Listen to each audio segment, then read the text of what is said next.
Hey everyone, how are you guys today? Thanks for joining me. Welcome to Formlabs Comes to You. This session is CAD for the new CAD user, where I'll be giving you an introduction to Tinkercad. So, I'm Liz Hill. I'm on the business development team at Formlabs. Before we jump in, I will just give you a little bit of a background on me so that we're all familiar.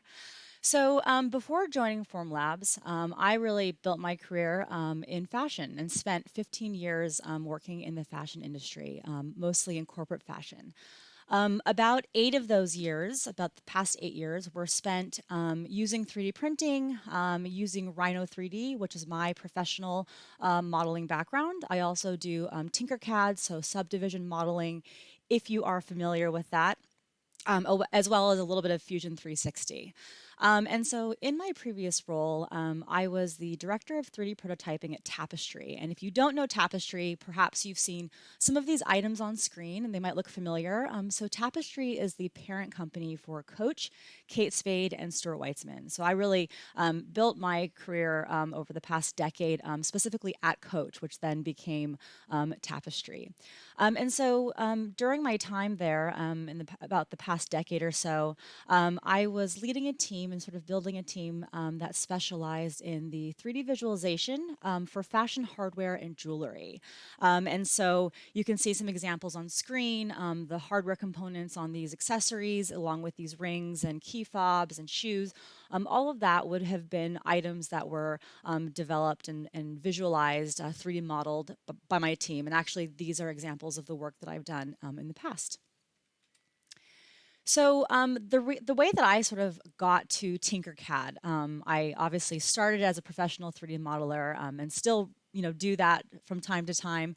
But Tinkercad has been something that I've been using pretty heavily for the past 3 years or so. And I sort of stumbled on it kind of as a joke, actually. I discovered it and realized that it's a great teaching tool. And one of my colleagues at the time, when I was at Coach, was sort of joking with me that you can't build anything serious in Tinkercad. And that really sort of put me on a mission to prove them wrong and to really show them that this could be a serious modeling tool and a wonderful entry to CAD.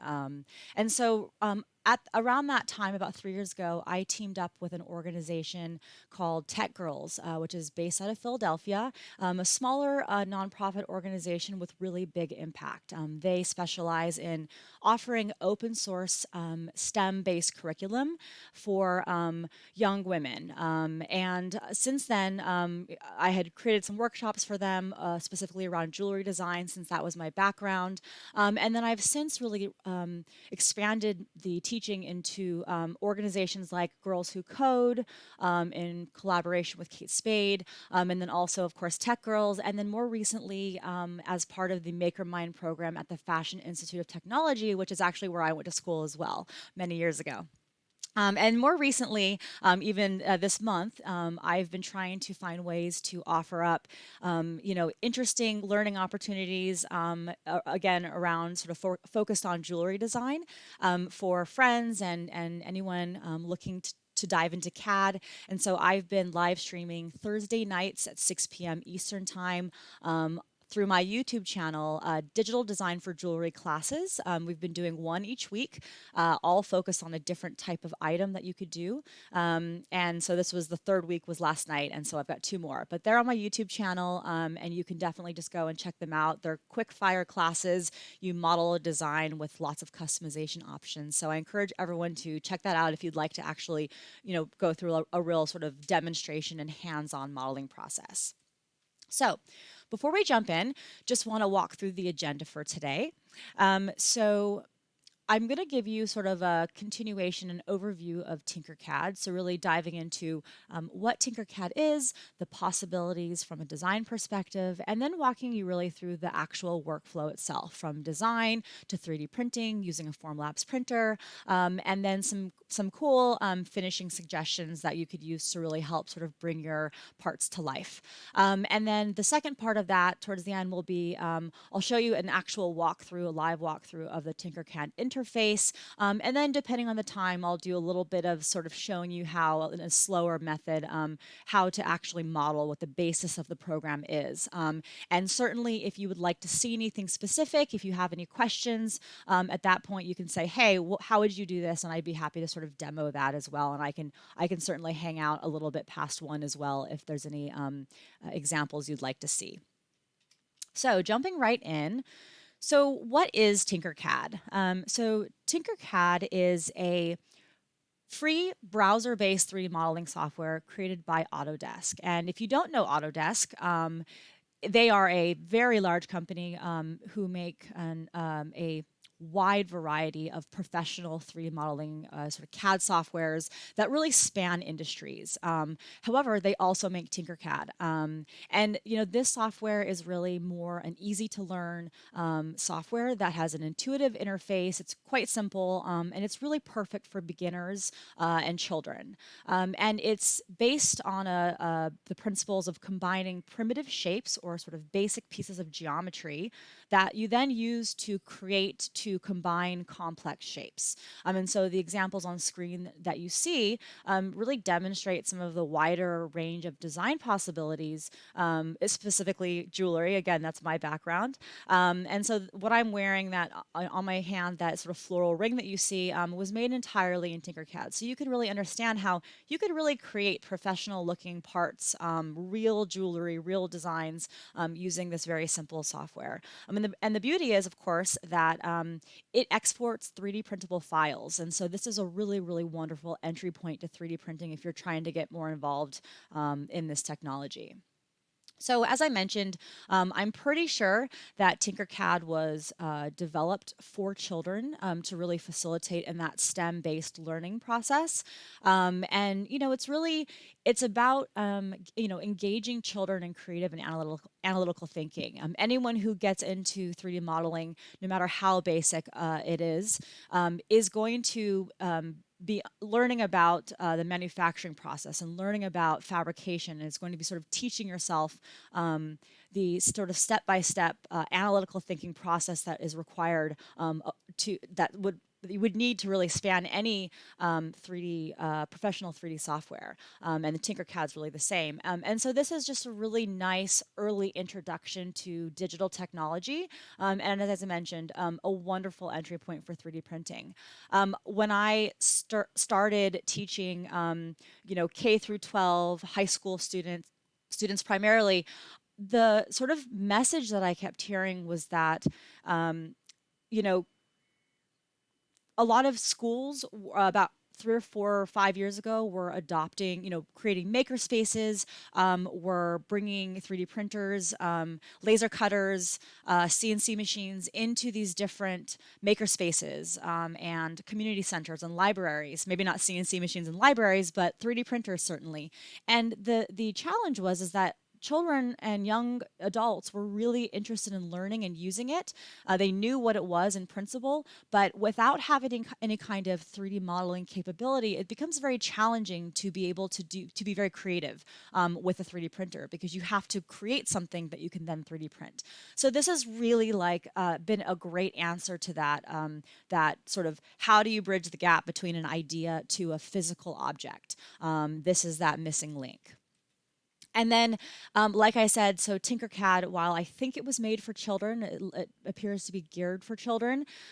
It's really a wonderful entry point for adults as well. And this is why I teach classes to adults. Whether you are going to be a professional CAD artist, or you just want to, you're just sort of tinkering, right? Or you're just sort of exploring the software, exploring the technology. This is a software that provides an amazing introduction to the digital design process. It really primes the user for a much broader use of 3D technology, whether it's personal or professional. And it just encourages that sort of maker mindset that's really sort of risen in the past few years, of this idea of, understanding supply chain and where do our products come from, and there's all these opportunities to work with our hands, and so this is sort of a part of that movement, and this is a tool where you can create custom designs for yourself, whether you're laying out your dream home, or you're creating jewelry like I do, or you're creating home products, or you're a model maker. You have endless design possibilities in Tinkercad. And I wanted to feature this. There's always a couple users out there that really take this software to the next level. And I was super impressed to find this example of this user who designed the components for a wooden sort of slotted together bunk bed, perhaps for his children, and did the whole design process and prototyping process through Tinkercad, and then actually fabricated it. So, this person, I'm assuming, does have CAD skills beyond Tinkercad, but certainly, using the software to demonstrate the potential and the possibilities is pretty powerful.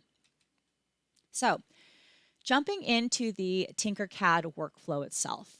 So, I'm going to walk you through design, 3D printing, and finishing. And in the design sort of part of this, I have prepared 3 different videos where I'm going to speed them up so we can kind of just talk through them, and sort of I can share with you what's happening so that you can see it in a little bit faster, more digestible format. It can be a little bit boring to watch someone go through a full modeling process in real time, so I've sped it up. But I'm going to be showing you examples of how to create geometry from scratch. So just totally using your mind and the tools that are in Tinkercad. If you are someone who sketches and you're a wonderful illustrator, I am not a wonderful illustrator, which is why I got into 3D modeling. I will show you how to leverage a really simple tool to import a sketch that gets converted straight into geometry, which is, pretty impressive. And then there are softwares or websites out there. Pinshape, I'm going to show you one, Pinshape, Thingiverse, where people have actually, CAD artists have actually uploaded their 3D models made from various softwares. And you can actually either purchase or download for free those models, and then you can combine them. And so I actually work with a couple different Formlabs coworkers who are not CAD artists themselves. They are experts in 3D printing, and their process is really to leverage 3D files that exist out there and then just modify them in Tinkercad. And that's a wonderful sort of like CAD hack or workaround that you could do as well. So I'll kind of touch on that too. And then I'll walk you briefly through the 3D printing process, really just how easy it is to go from design into Preform, which is the slicing software that Formlabs makes, which is what runs the 3D printer that you see behind me. So I can show you just really quick how fast it is to go from idea to printing. This one set it up this morning in the same process. And then I'll walk you through some of the Formlabs standard resins that I recommend if you are new to 3D printing. And then I'll just sort of touch briefly on a couple finishing tips that can really sort of help bring your models to life. So the design process. So this is a video. Let me just speed it up quickly. So this is a video. You can see the Liz script ring, which is something, this is based on a design that I have had sort of out there in the world. I do sort of a line of bad word rings, and then of course a custom version of that that I do in a more professional modeling software. But as part of my April jewelry design classes in Tinkercad that I've been running, I've been showing users how to create this on their own. And so this is a video of me creating this. So this is sped up 2 times the speed so that you can see really how fast this is to come, that it is when it, how fast it comes together. And so you can really understand, like, this is the entire interface of Tinkercad. It's really one sort of 3-dimensional room that you're in with a ground plane or a work plane. which is that blue grid. And then really, you're using these primitive shapes. And when I say primitive, I mean you're using boxes and cylinders and spheres. And you're looking at these objects as solids or as holes or cutters, features that cut away or subtract material. So the basis of solid modeling software, which is the engine that Tinkercad is built on, is very similar to professional CAD softwares. If you look at Fusion 360, actually, my colleague Cassie last week during the same time slot, she had done a demo for cosplay components that she designs using Fusion 360. Fusion 360 or Tinkercad is very similar to Fusion 360 in that it's a solid modeling software that's parametric. And so if you don't know what that means, that's totally fine. It essentially just, this is one type of modeling software that's out there. There are other softwares. I mentioned Rhino, which are surface modeling softwares where you're actually taking infinitely thin surfaces that you build and you're digitally stitching them together to create solids. Well, solid modeling is you have these solid pieces. And so if you were to visualize taking a box from Tinkercad, dropping it on your work plane, slicing it in half, when you take those two halves, they're both now two solid halves.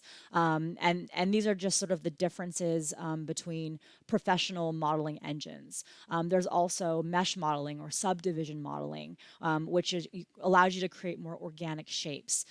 So this is something that really allows you to get an understanding of the 3D modeling process. I will point out right here on screen that you're seeing now a more free-form version where you can actually sketch. And I find that children really love this, and the sort of creative process really kind of locks in when they see that, where you can actually sketch right in the interface, also like a professional 3D modeling software.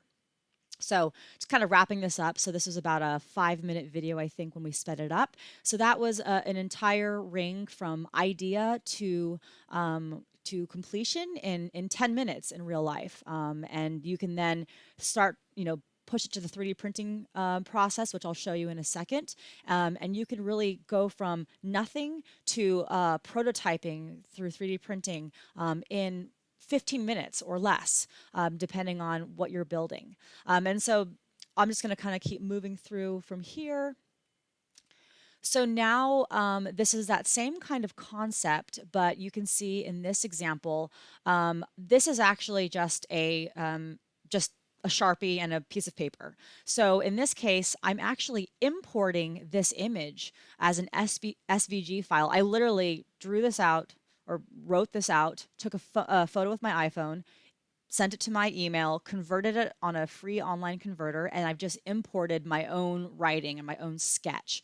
So if you are someone that is really into hand illustration, this is a wonderful example where you can see, sorry, I'm just making sure, where you can see, you can go from idea to design just with your hand. If you're like, oh, I don't have the mouse controls figured out yet, it's a little a little jittery for me to try and draw something in Tinkercad, that's cool, sketch it out. And this is a different way to achieve the same result. So this is essentially the exact same design, except that I imported a sketch here.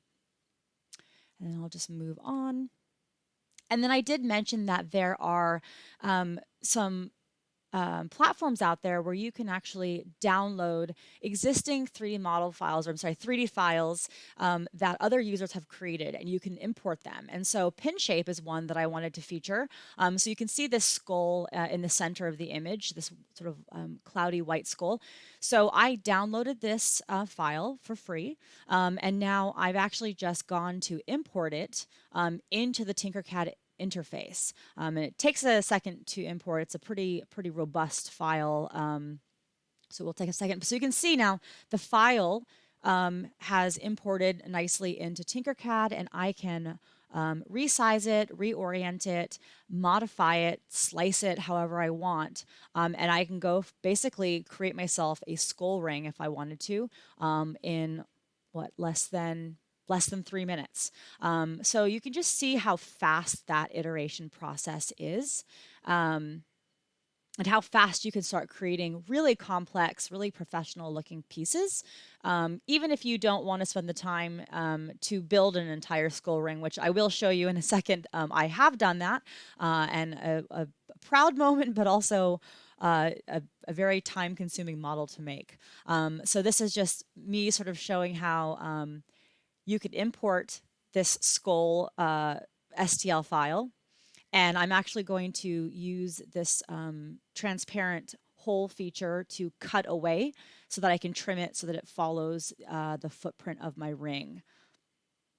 So we'll just sort of finish that up.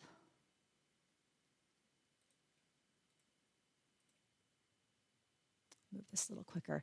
When you do import these types of files, they can cause the interface to lag a little bit, so you can see it will move a bit slower. But so in less than 3 minutes, I went from nothing to fully finished skull ring, and right there. So then if you do have access to a Formlabs printer, or you decide that you're, you want to get into this workflow and try this out. So I wanted to kind of go over some of the Formlabs standard resin offering that I would definitely recommend for beginners. And so with all Formlabs standard resins, these are materials that are optimized for their surface finish and for their sort of surface quality. So they're used on a professional level for prototyping. They just yield a really, really amazing surface finish. And so there are 4 different versions that I'd like to call out. So the grayscale resins, and there's actually a gray, a black, and a white that we have ready to go. And you can see some examples in this image of where these different materials pop up. And then if you wanted to go into sort of a more of a clear resin and get more of an optically clear finish, we have a clear resin, and there's actually some really cool demos on how to polish this, sort of a combination of wet and dry sanding to create a really optically clear surface. I think there was an example using a camera lens where someone actually created a camera lens from a 3D printed clear resin part, which was really impressive. You can also use epoxies, even nail polish. When I was working at Coach, we used to mock up like lucite rings and pieces of jewelry by using like a window paint, like a glass paint, and also nail polish in some cases to get that sort of color effect and that high gloss, high transparency. There's also Color Kit, which is super fun. So Color Kit it's our base formula of our standard resin, and then it comes with with pigments, liquid pigments that you then add in. We've got like a whole color configurator where you can select pull a formula for a pre-mixed color, and it will tell you how to sort of measure the different pigments out to create colors. So this is a great way to get like a very wide variety of color application. And then, of course, draft resin. So this is a newer resin for us. I guess it's not really that new. Newer to me a little bit. So draft resin, you just see one example down here in the corner. Draft resin is optimized for speed. So it's a little bit different in that it's not going to yield quite the same surface resolution because the layer thicknesses are much thicker. And that the reason being is that you can then print a lot faster because you're printing quite a smaller number of layers to create your part. So you can print things in like a quarter of the time or faster that you would print in a black and white resin or a Color Kit resin. But these are our sort of basic price point resins, and they're really great to get started with. You can obviously see the potential right here on screen. And then I wanted to show you preform. So I'm not going to speed this up. This is live. It's a quick video. And this is an example of a skull ring that I did make entirely in Tinkercad. So you can see how when you're happy with your model, you can export it as an STL or an OBJ file, which are sort of universal 3D printing file types. So I've exported it, and now I'm going to be opening preform. So this is the interface for preform. And this is real-time speed to import a model. So in this case, I just brought my model in. I've got it shown there in castable wax if I were to then go to the casting process. We have this great feature that I recommend for beginners, which is the one-click print. And that really means that it's Preform will sort of take all the guesswork out of it. It will orient the part. It will add supports to ensure your part prints successfully. You can check the print time. In this case, I think this part will print in about a little over 3 hours. And that's one of the items that I have on the printer behind me. And then now you really have the option of doing a little editing. Once you get more comfortable in Preform, you'll find that you'll probably want to take more control over where the supports land. In this case, I'm like, I don't really want supports attached directly to the face or the head of the skull. I'd like to minimize where those supports are because I'm going to have to post-process, remove those supports, clean up the surface.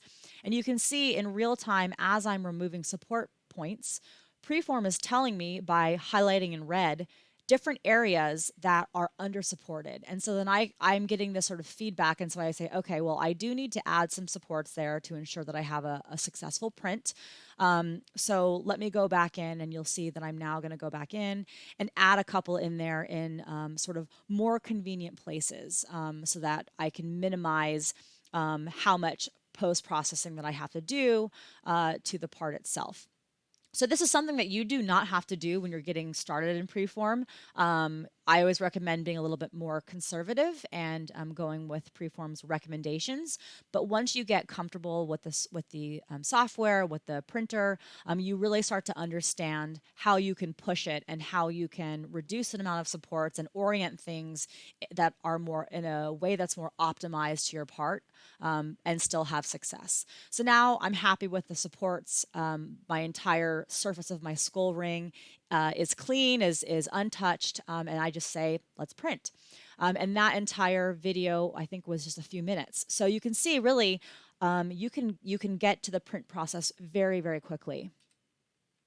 And then this is that same skull ring where I've actually finished it. So I wanted to just sort of highlight the one sort of downside that you really just have to find some workarounds for with Tinkercad is that because it's all based on these primitive geometry shapes, you get very sort of geometrical shapes. You've got a lot of right angles, a lot of sort of hard edges.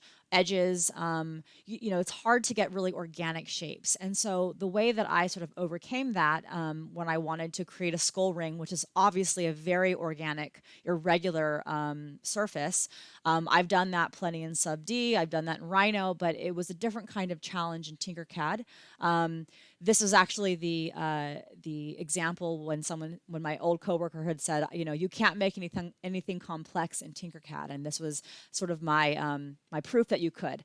And so you can see on screen on the left side is so if you had printed that skull ring in castable wax and then you cast from it, you would get this metal finished piece, and this is solid brass.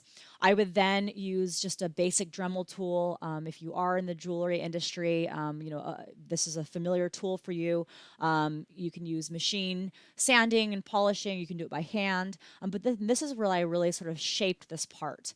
You could shape this after you've cast it. You could shape this before you've cast it, depending on the process you'd like to take. And then you can see the smaller skull is the one that you see in these two images, and then the bigger skull that I did a bit later after I kind of got used to the workflow. So, you can see that these are two very, you could sell these in a store and you wouldn't know that they were not made by hand, or you would not know that they were not made in a professional modeling software. And this is just with, a basic Dremel and a pretty effortless workflow.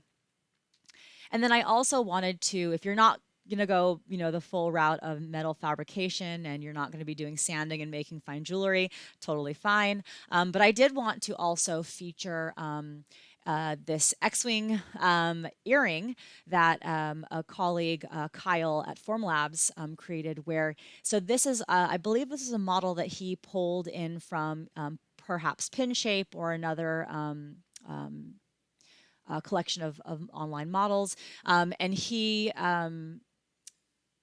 printed this on a Formlabs printer, and then he used just sort of a traditional model painting process. And you can see this is like, you can see how small these are. So a Q-tip right here, and a little pin that looks like he sort of bent sideways that he used to paint this.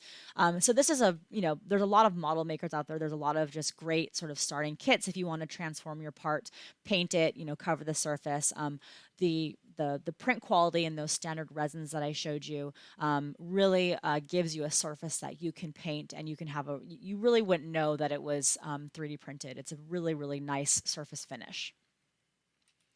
So jumping into a demonstration. So I'm just going to move over to my Tinkercad window. Okay, so this is Tinkercad. And so again, I'm not going to do like a full walkthrough. If you happen to have Tinkercad open and you're following along, great. We're not going to model anything right now. The modeling process when I've taught this does take about an hour to an hour and a half, depending on the part, but I will kind of show you the basics so that you really understand how simple the software is and that you can then sort of start to dabble on your own. So this is the work plane. And so this is me just in the Tinkercad interface. And so to use Tinkercad, you will need to create an account with Autodesk. It's free. So you just sign up through your email, and then you will have your own login, and then you just basically create a new design, and this is where you work. So this is a great software because it automatically saves. So if you ever just close the browser or you went back to the main menu, your work will save where you were, and then you just jump back in at a later date and continue. So this is how you change your file name. It will generate something kind of funny up here by itself. So you just name it. You don't have to name it. Like I said, it automatically saves. And then, so once you're here, so a few things to note. So I'll just kind of tell you about the basics of working in the software. So if you're brand new to 3D CAD, it can take a second to kind of get used to the mouse control. With all CAD softwares, you're likely using a right hand and a left hand combination. I'm a right-handed person, so I use the mouse in my right hand, and I'm using the keyboard with my left hand. There's not too much keyboard work on this, but you do have to kind of get used to the sort of multi-finger, multi-hand navigation, which can it just takes a second to get used to. So, don't worry if you're like, whoa, this feels crazy. It does for everyone when they're first getting into CAD. So there are 3 basic motions in the majority of CAD softwares, and that is rotating, where you are rotating. You're actually, pretend that you're a camera, and you're actually rotating around this sort of central point. If it's easier, you can think of this as a lazy Susan, and you're spinning it. And so really, I'm just going to drop an object here so you can understand that. So rotating is really like rotating this like little work plane or this table. So you'll notice that when I dropped an object, it fell to the ground. So there is this work plane, and you can think of this work plane as having gravity. And this is really just to orient you so that you're not kind of spinning out of control. It can be a bit disorienting at first. So navigation. So to rotate, you're just using your right click and hold, and I'm just dragging my mouse sort of back and forth. You can see my cursor moving back and forth. Now, if I hold shift and I do that same thing, so right clicking and dragging my mouse, but now I'm holding shift, so pressing shift, now I'm panning. And panning, really, you could think of it as pushing your work plane side to side, or forward and backward, or up and down, I guess, the way that we're looking at it from here. And so really, and then the last, of course, is scrolling in, right, or scrolling out. So this is one of the more challenging things to get used to when you're a new to CAD user, because you're just not used to this combination of rotating, panning, zooming in, zooming out. It takes everyone a while to get used to. So at some point you'll autopilot that, and you won't have to work. You don't have to think about it. I'm obviously talking while I'm doing this. So just get to the point where you're comfortable with that before you decide if you love or hate CAD.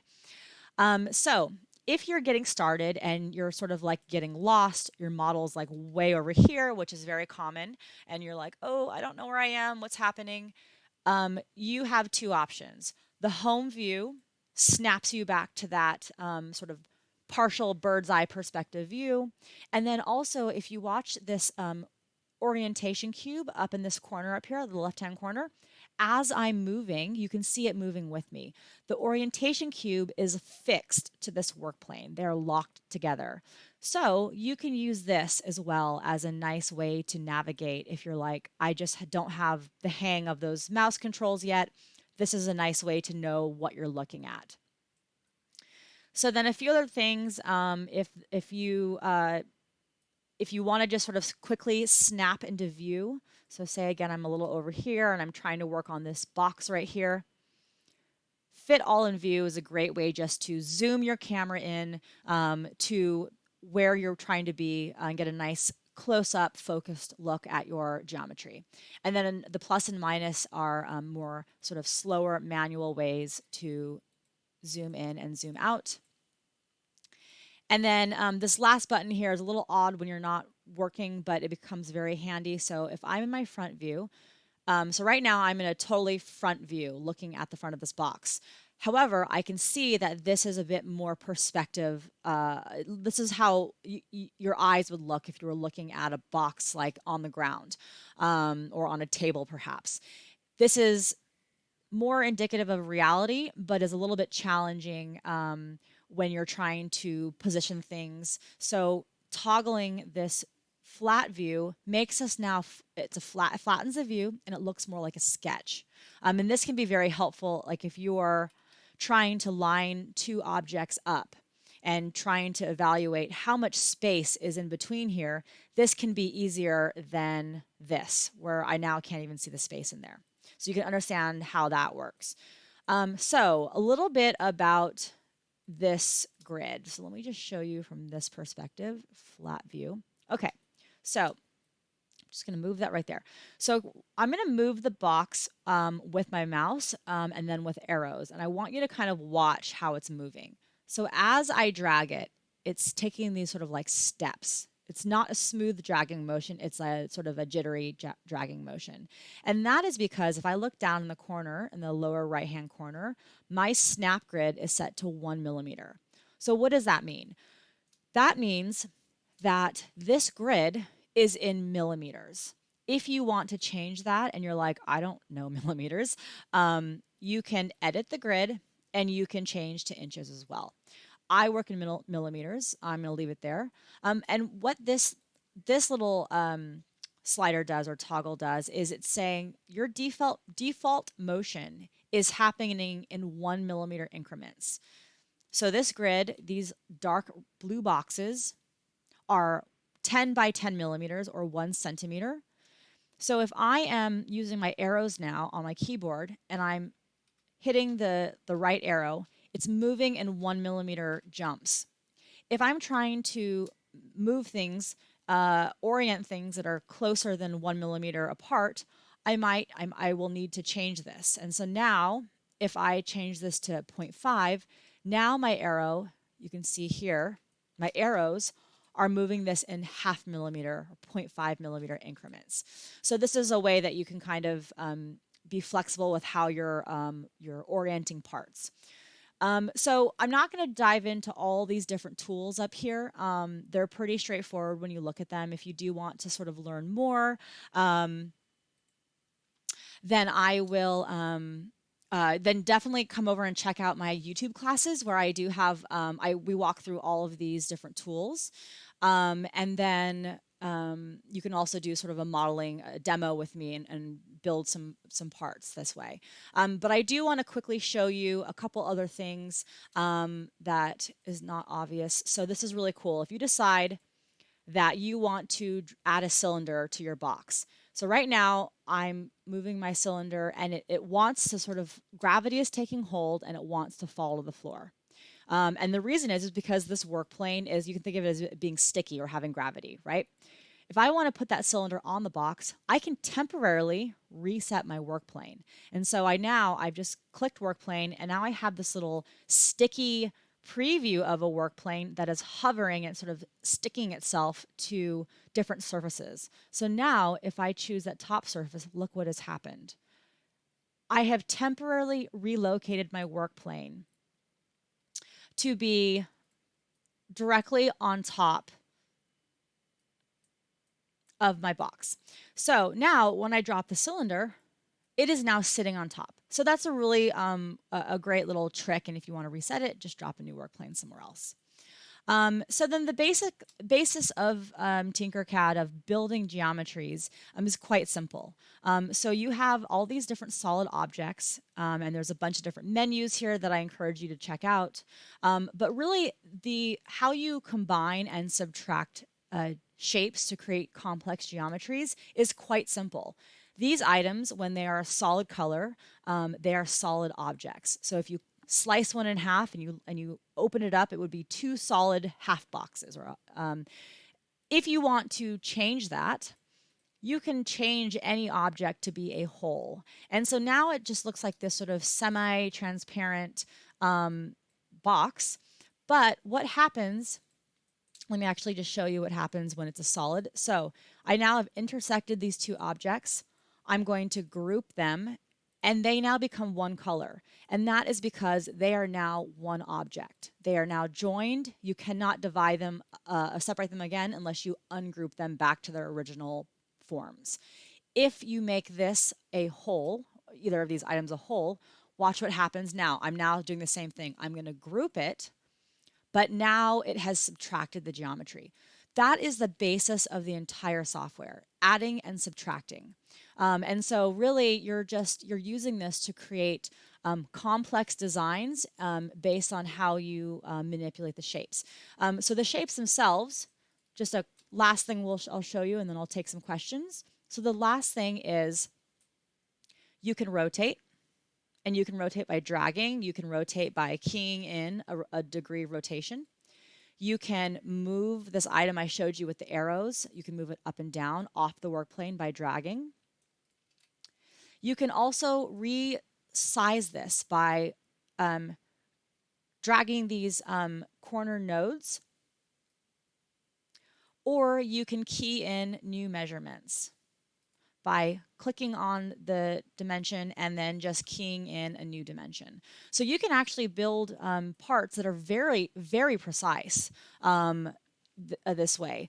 And then, so of course, you can do the same things with any other object. So you can really start to transform the shapes of these basic parts. And then, of course, let me just quickly show you the scribble, which is a great way to have a more free-form approach, where now you're in this sort of sub interface, and you're really just drawing, just using the mouse the way that you draw in a sketching or illustration software. And that imports as geometry as well, which has the same sort of attributes as primitive shapes. It can be resized, it can be rotated. You can do the same things. You can add and subtract. I can make that a whole, and I can use it as an engraving if I want, cut away from like a plaque or a ring or something. So yeah, so that is the basics. And so that's really concludes my presentation to you guys. I will stay on here a couple more minutes in case there are any questions. I do see one. We can't see you in preform. I'm not sure what that means, but let me just do this. I will open preform for you, and we'll just do this live. So if you are still there, True Blue Kyle, this is preform, and I'll just sort of show you the walkthrough of what I was doing.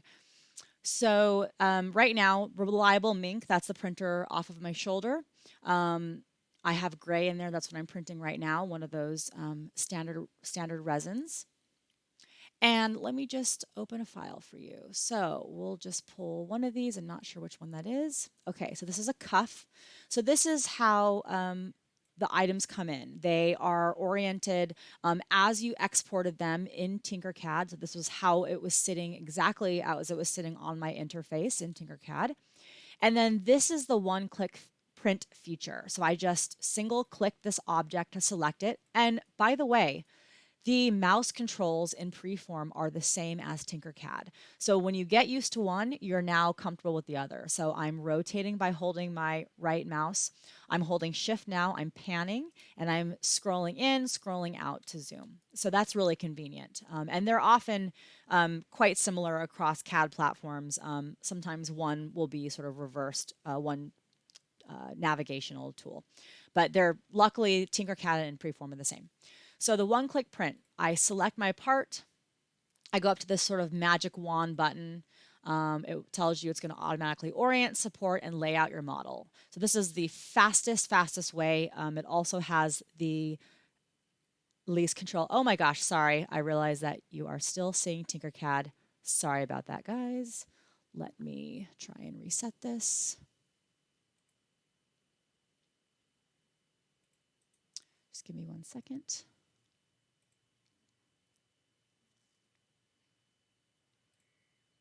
Okay, sorry about that. Let's see. Okay, I think you should see it now. So I'm just actually going to redo that so that you know what I was talking about. So this is Preform. So like I said, the rotational is the same. The panning is the same. And the scrolling in and scrolling out is the same. Okay, so let's pull that item in. So this is the orientation that it was in Tinkercad, came in just the same in Preform. So one-click print. So I am selecting this item. I'm going up here to the magic wand, set up your print. So what it's doing is it's automatically orienting it in a way that it thinks that the printer will have the best success at printing this object. And then at this point, I could just say, yeah, let's go ahead and print it, and you're good to go. That was what, like 20 seconds? However, in my case, because I do know how to use Preform and I'm quite comfortable in it and I sort of push the printer to the extreme, I may opt to not have it orient in this position. A couple things that I'm looking at right here. So if I actually scroll out a little bit, what I can see is that, this is obviously the important part of my design, right? This is the surface, the face of this bracelet or this cuff. So at this point, if I'm like, I don't know if I love that, here's a cool thing you can do. I'm just going to undo that. What I like to do and what I sort of tell beginners to do is use this as sort of a guide for what, like, Preform is trying to give you a hint. It's saying, I think that your model should be oriented something like this. So this is sort of a good starting point, but you can still take some more control over this. You can, and I see Dave Money Sign, I see your question. I'll be right with you. So what you can do is also, when you click on this, you get this little widget or a gizmo. I'm not sure what they call it in Preform. You can use this to rotate. These are rotational arcs. So I can rotate this way, right? So what I'm doing is I'm saying, okay, Preform, I like your suggestion, but I'm going to maybe modify a little bit. And I'm actually going to try and turn my important part of the design facing upwards so that I can reduce the amount of supports. Because in Preform, this is a little bit weird to get used to, but this white grid, this is actually the build platform. So you got to think about taking this entire bounding box and flipping it upside down. And so where the supports build up from the ground, and we'll just show you that. So the supports are going to anchor themselves on this raft, which is this sort of like larger footprint piece. It is going to anchor itself onto the build platform, and then it's going to print itself from the top down. So let me just show you. This makes it a little more clear. So this slider bar here shows you how this is going to be printing. It's going to be building layers in this orientation. So you can actually see now how your object will get built. Okay. And so now, just sort of stepping out of that, now look, I am in a pretty good orientation based on what Preform recommended to me, but my face is totally clear. The face of my bangle is totally clear. And so for me, I think that's really where I would start, is I'd say, okay, I now know that post-processing all this, removing all the support, will be much easier and much cleaner than trying to remove it from the face, which is obviously the important part of my design. Okay, so let's see other questions. What is your preferred program for designing organic components? I usually use Fusion 360 and do geometric objects, but I'm looking at trying more organic shapes. So actually, if you use Fusion 360, Dave Money Sign, there is the, or I think it's called the either freeform or organic section. It is, you can recognize it at the top by the like, it's a purple. I also haven't been in Fusion 360 in probably a year, so I apologize if this is outdated interface that I'm thinking of.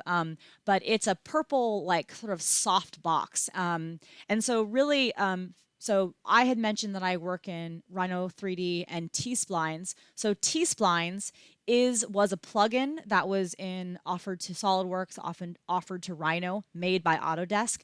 Well, Autodesk has now since taken that plugin back, and it is the base of the organic modeling sub-D section in Fusion 360. So if you are a Fusion 360 user, you're already one step in that direction. I would say stay in that software and just do a little bit of a tutorial on sub-D.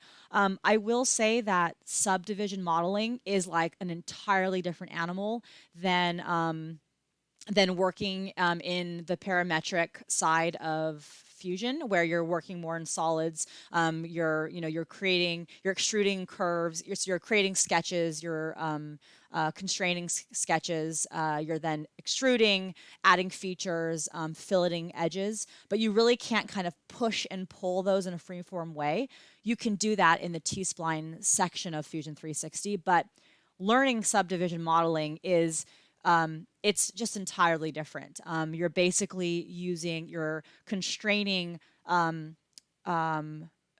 surface transitions by creating mesh faces that start in a sort of boxy mesh mode where you've got all these flat faces, and then they sort of soften together by calculating the transitions to create continuous surfaces. And so there's, anyway, without going too crazy, you need to spend a lot of time learning subdivision modeling if you don't do it already. But I would recommend that you stay in Fusion 360 because you are already familiar with that software.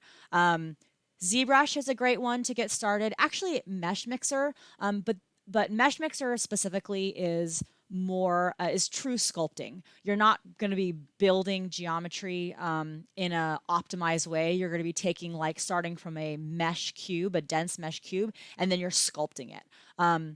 Sculpting and subdivision modeling, while they're kind of closer cousins than solid or surface modeling is to subdivision modeling, they are really very different processes. I am quite good at subdivision modeling, and I am terrible at sculpting. And I really don't like sculpting. That's not really for me. So they're very, very different. But I do recommend you try out ZBrush, Mesh Mixer as well. Yeah. So I don't think there's any more questions. Do pop up a question if you have one. Otherwise, I'm probably going to be signing off here in a second. So again, if you do want to do an actual walkthrough of Tinkercad, now the demonstrations that I do and the workshops that I do that are on my YouTube channel are jewelry focused. So we had done a script ring 2 weeks back. Last week we had done a sort of return to Tiffany style, like a classic heart pendant. And then you have the option of splitting it into like two, like a, best friends forever. One of those like throwback bestie heart pendants. And then last night we did a charm ring. We'll do a signet ring next week, and then something closer to that floral ring that you saw on screen the final week.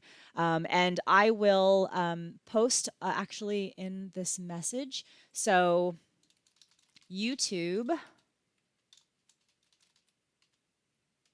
and my name is Liz Hill Weicker. If you search that, You can find my channel. Those videos are all up.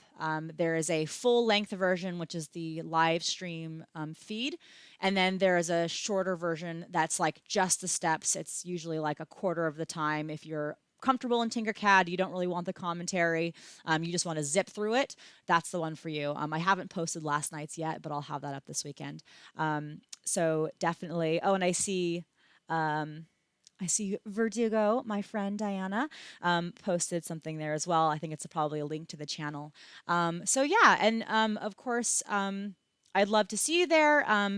I will have the next two sessions next week, Thursday at 6 p.m. Eastern time, and then the following week. And I might continue to do more. If you have certain requests of items that you'd like to make, I'm happy to kind of continue the class. It seems to be popular. So yeah, so thank you so much for joining me. Again, I'm Liz Hill. Thank you.